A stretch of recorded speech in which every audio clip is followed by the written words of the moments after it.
Question है when a body moves with a constant speed along a circle, circle में constant speed से move करे, speed constant है, तो यानी कि इस केस में पूछा है नो वर्क इज डन, तो यहाँ पे नो वर्क इज डन,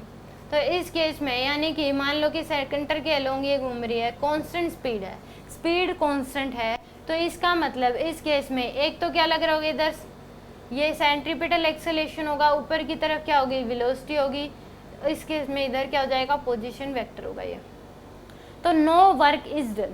तो यहाँ पे अगर कांस्टेंट स्पीड है तो इस केस में सेंट्रीपिटल एक्सेलरेशन, सेंट्रीपिटल फोर्स और डिस्प्लेसमेंट के बीच जो एंगल है वो 90 डिग्री है, और cos 90 क्या होता है, 0 होता है, तो कोई भी वर्क नहीं होगा क्योंकि कांस्टेंट स्पीड से वो मूव कर रही है, तो नो वर्क इज डन। तो ये बात क्या है इसकी, सही है,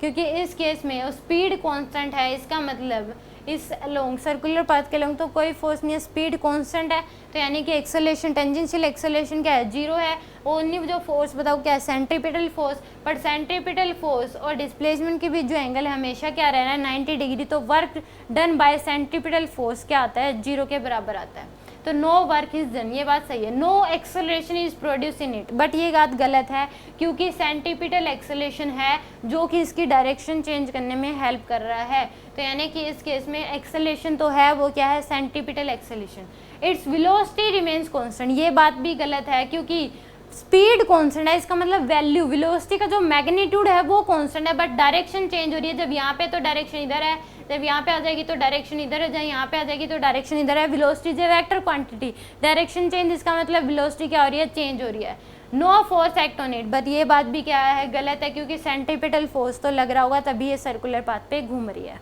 तो यानी कि ए ऑप्शन क्या होगा इसका, सही होगा।